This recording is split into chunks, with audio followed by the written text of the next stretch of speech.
di saat kami membuka hati, membuka pikiran dan roh kami untuk firman Tuhan. Berkenan kiranya Tuhan memenuhi kami dengan firman Tuhan. Roh Kudus akan memberikan pencerahan sehingga kami boleh memahami apa kehendak Tuhan yang harus kami lakukan sebagai anak-anak Tuhan dalam kehidupan kami sehari-hari.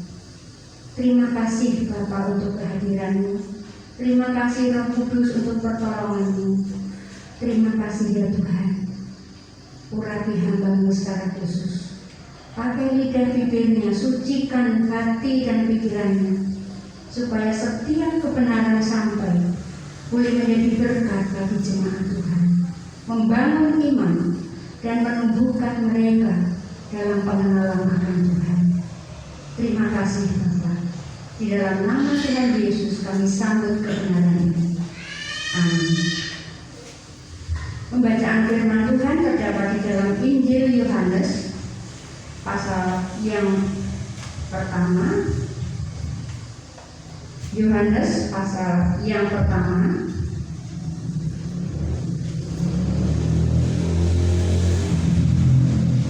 Kita membaca ayat 29 hingga ayat 34.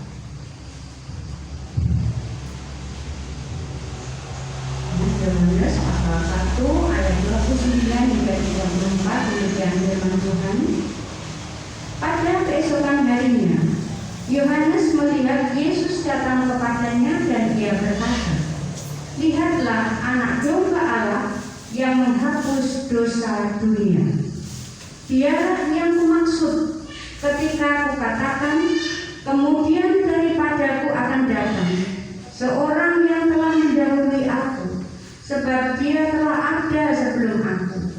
Dan aku berdiri pun mula-mula tidak dan aku sendiri pun mula-mula tidak mengenal dia. Tetapi untuk itulah aku datang dan membaptis dengan air, supaya ia dinyatakan kepada Israel." Dan Yohanes memberi kesaksian katanya, "Aku telah melihat Roh turun dari langit seperti merpati, dan ia tinggal di atasnya. Dan aku pun tidak mengenalnya, tetapi dia yang mengutus aku untuk membaptis dengan air telah berfirman kepadaku, jikalau engkau melihat Roh itu turun ke atas seseorang dan tinggal di atasnya, dialah itu yang akan membaptis dengan Roh Kudus. Dan aku telah melihatnya dan memberi kesaksian, ia inilah Anak Allah." Amin. Demikian pembacaan firman Tuhan. Yang berbahagia dan yang menyambut kebenaran ini dengan sepenuh hati dan melakukan dalam kehidupan sehari-hari.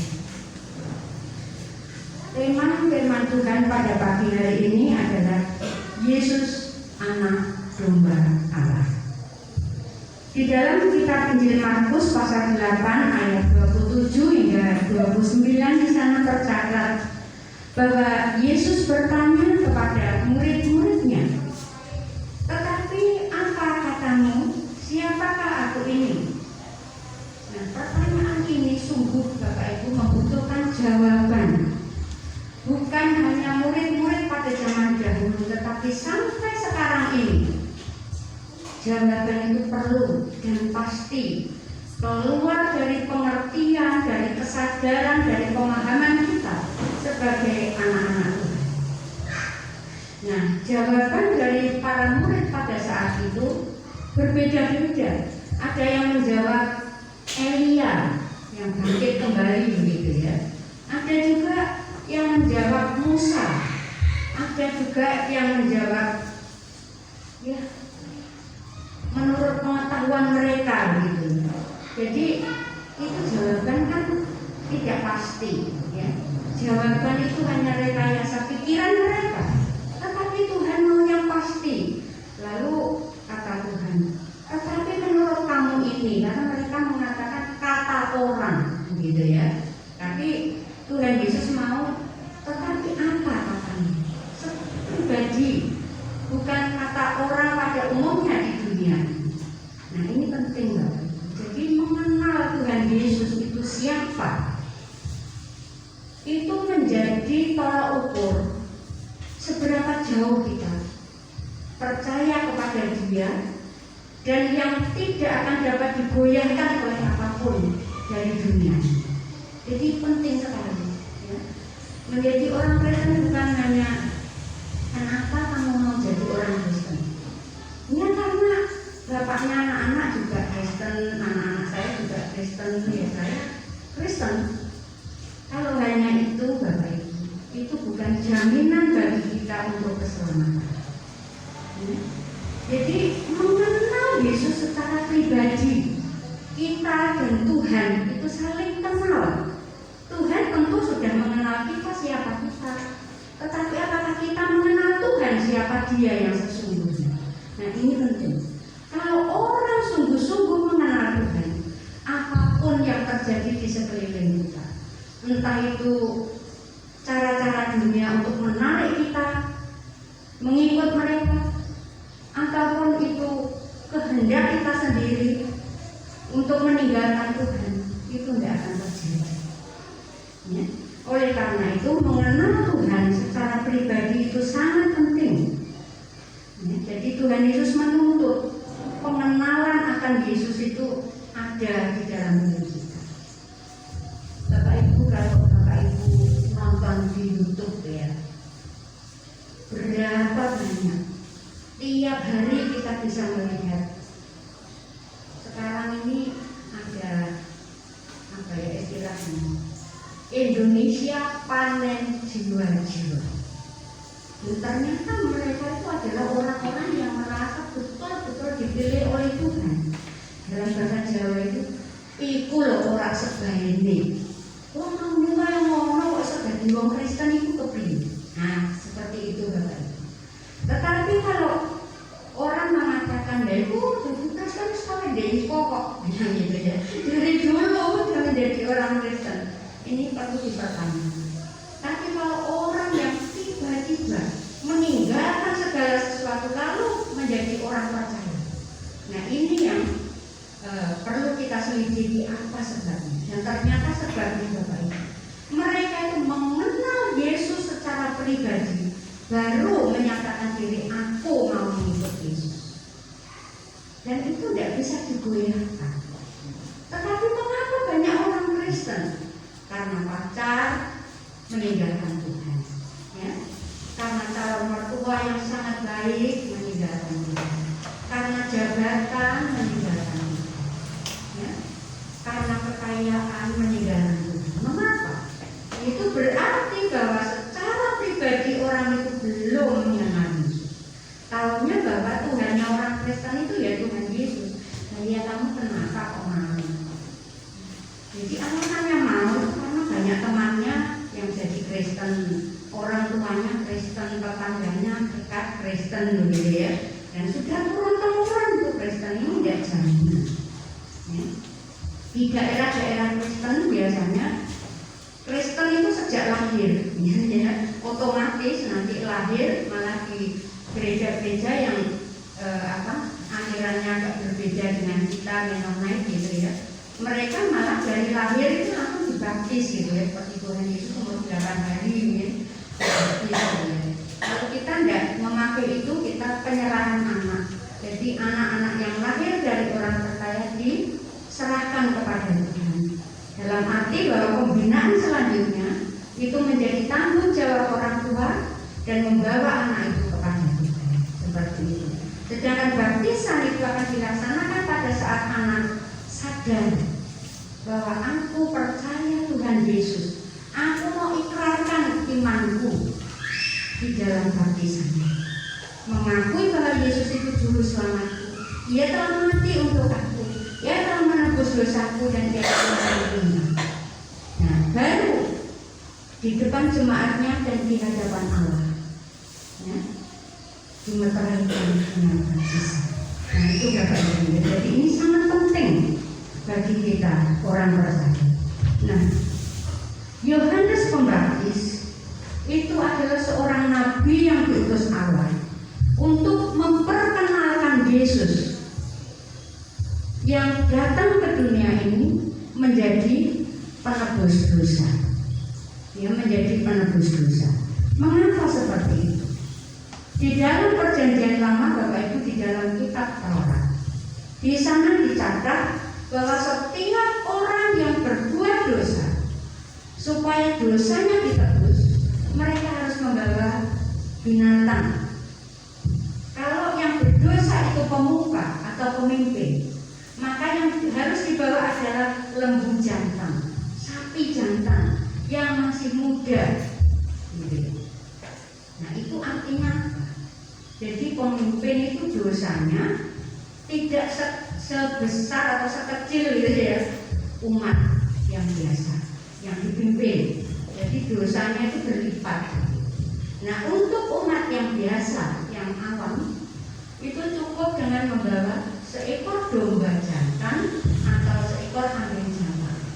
Untuk apa ya?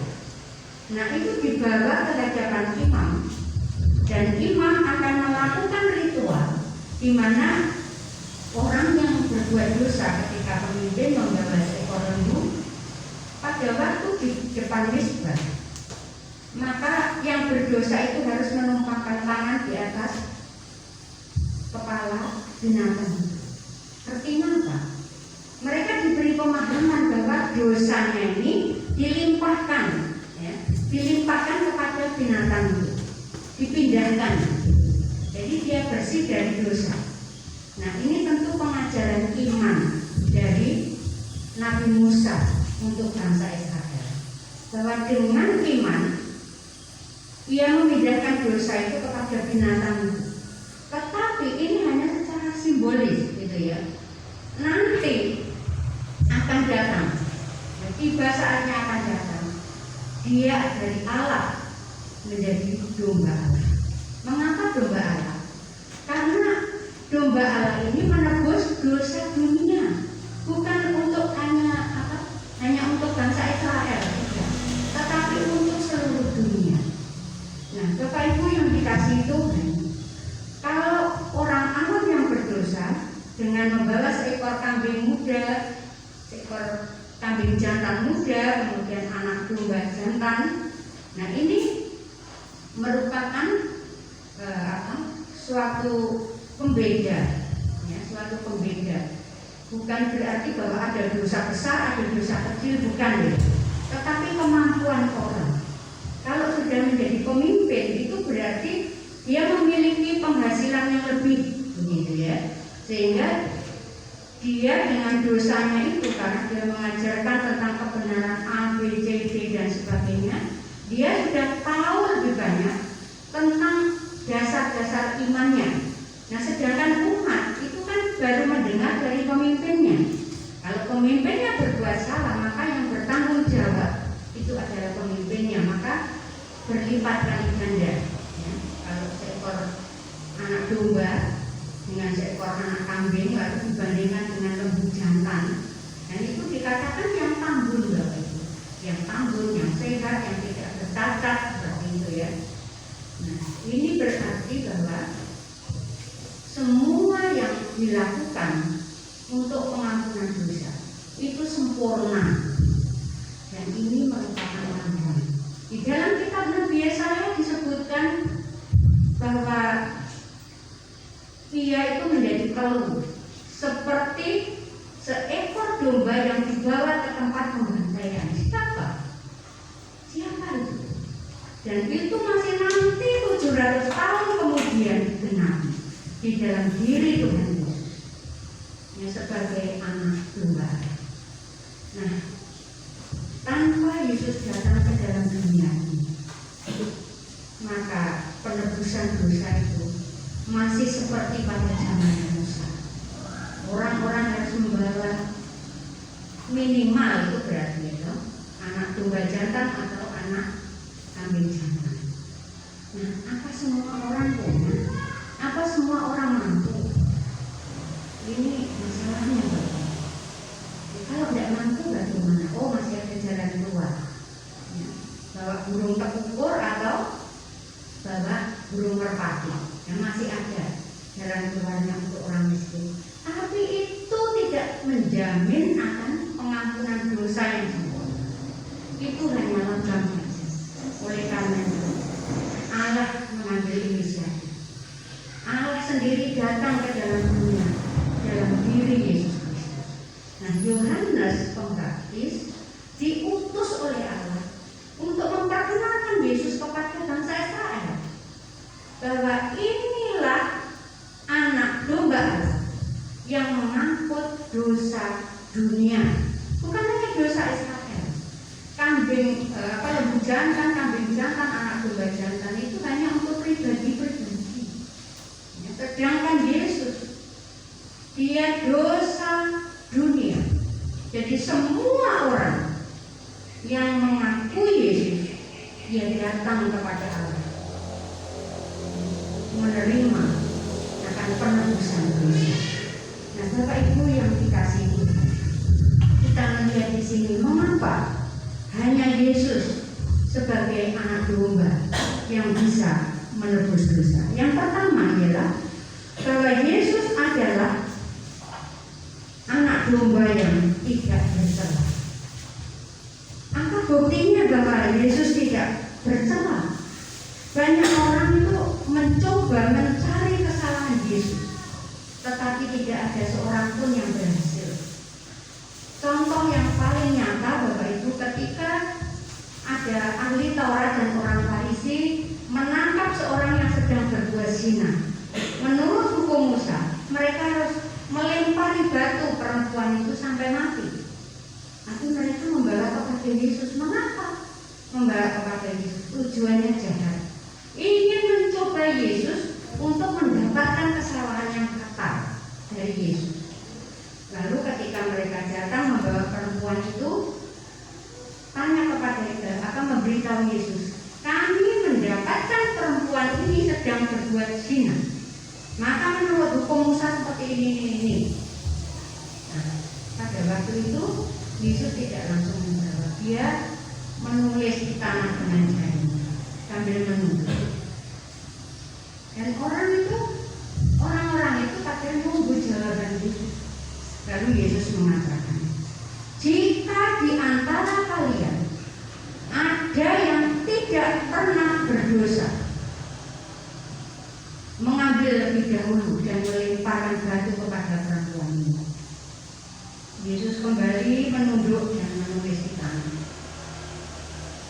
Tidak ada seorang pun yang berani mengatakan, aku ini orang benar. Buktinya apa? Dari ahli Taurat dan orang Farisi yang beramai-ramai datang menghadap Yesus itu pulang, satu persatu meninggalkan tempat itu dengan rasa malu. Mereka tidak bisa menjebak Yesus.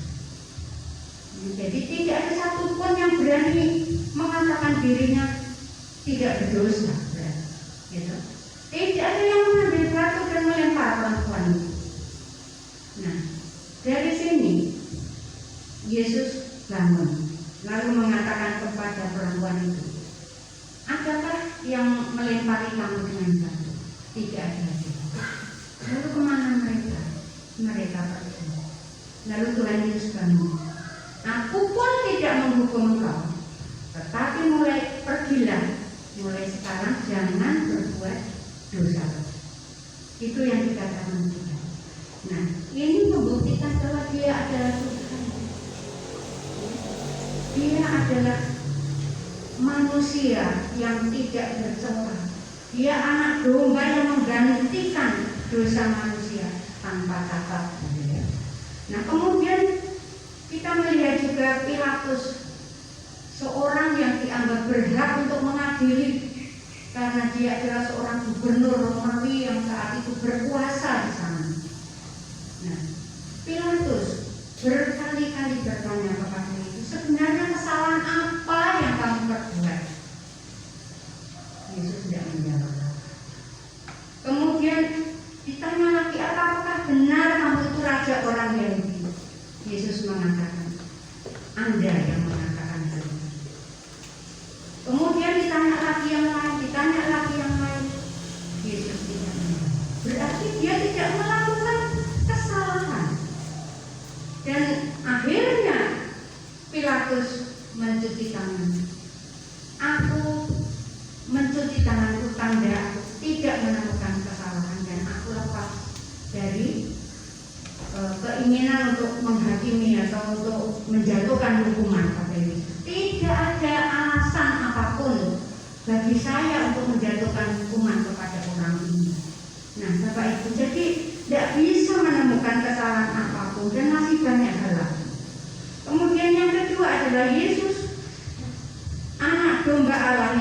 adalah Tuhan. Apa buktinya? Kita bisa belajar dari kitab Injil Yohanes pasal 1 ayat 1 sampai ayat yang ketiga. Di sana dicatat bahwa sebelum Yohanes itu bertemu Yesus, dia tidak mengenal Yesus. Walaupun sepupuan, tapi rumahnya itu jaraknya jauh, karena mereka tinggal di Efraim. Dan saat itu mungkin ini tinggalnya di Nazaret gitu. Jadi tidak pernah ketemu gitu.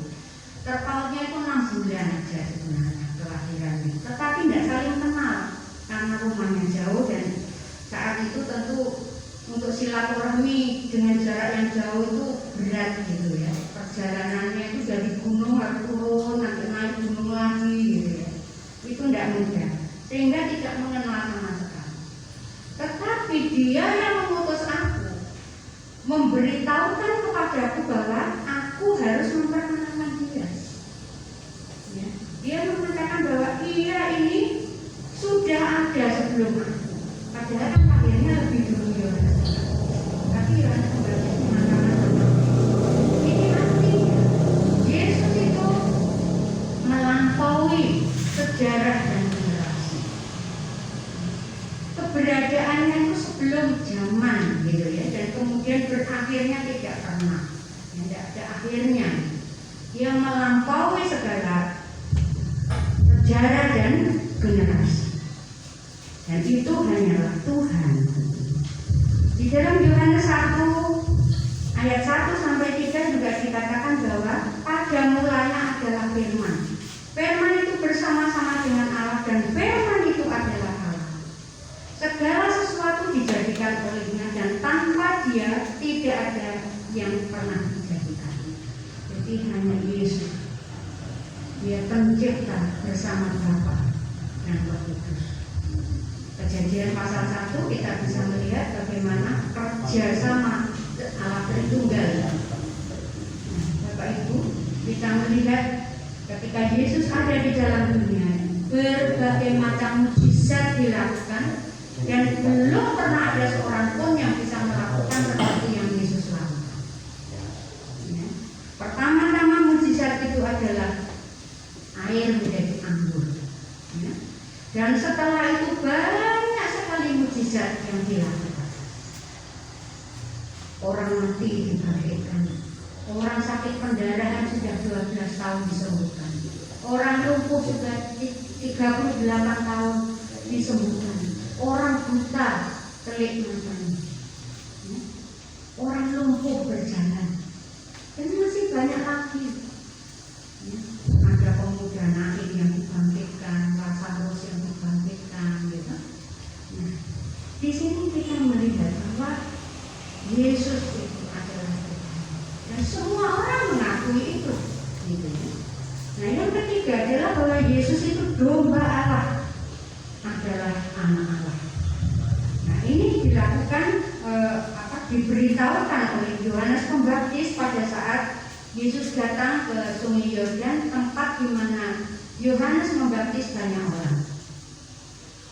Ketika melihat Yesus datang, Yohanes lalu memperkenalkan kepada semua yang hadir, orang-orang yang mau dibaptis dan orang-orang yang mungkin mau nonton baptisan begitu ya.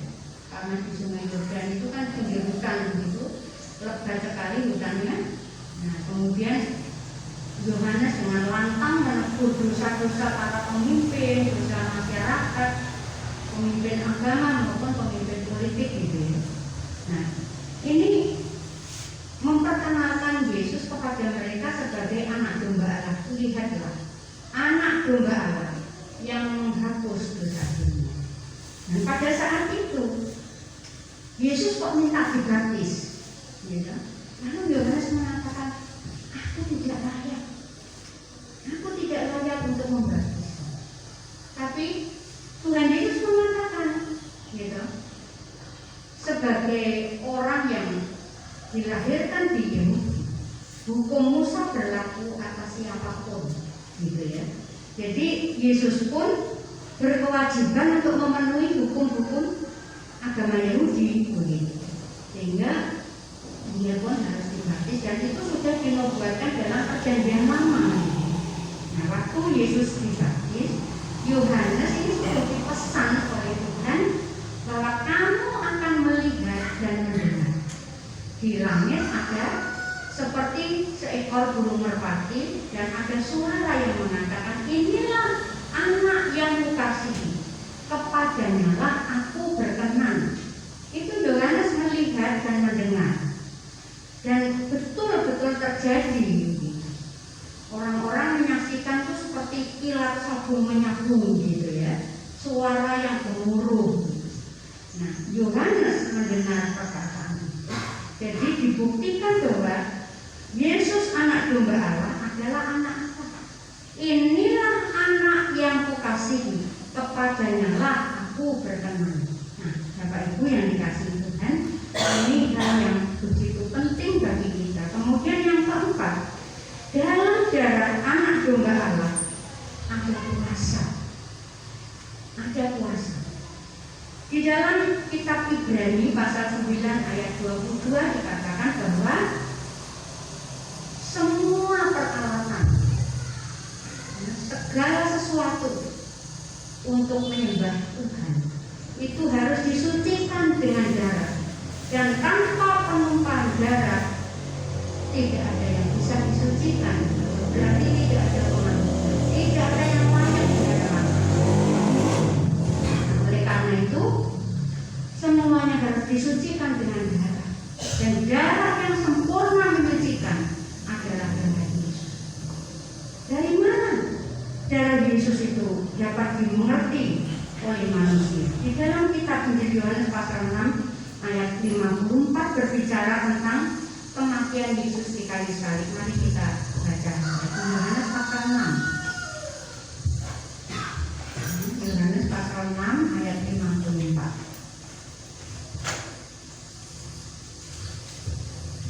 Barang siapa makan dagingku dan minum darahku, dia mempunyai hidup yang kekal, dan aku akan membangkitkan dia pada akhir zaman. Ketika kita melakukan perjamuan kudus, maka ayat yang demikian selalu dibaca. Yesus mengatakan, barang siapa makan dagingku dan minum darahku. Apakah kita makan daging Tuhan Yesus dan minum darah Tuhan Yesus? Tidak. Tetapi kita memakan roti yang melambangkan daging Tuhan Yesus, dan kita meminum anggur lambang dari darah Tuhan Yesus. Kita terima dengan iman apa yang dilakukan oleh kita. Dan itulah yang menjadikan jaminan bahwa kita telah ditebus dari dosa dan kita telah diampuni oleh Tuhan. Dan itu akan membawa kita untuk bisa menghadap Tuhan. Kita akan dipandang layak untuk bertemu Tuhan kelak di surga.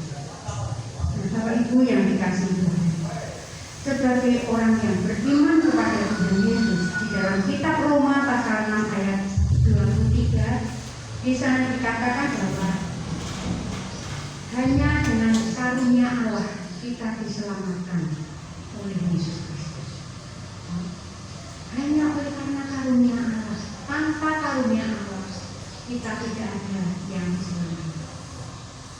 Di dalam ayat yang Roma 3 ayat 23, semua orang telah berbuat dosa. Jadi kalau ada orang mengatakan bayi lahir itu suci, itu hanya belum berbuat dosa, belum melakukan perbuatan dosa, gitu ya.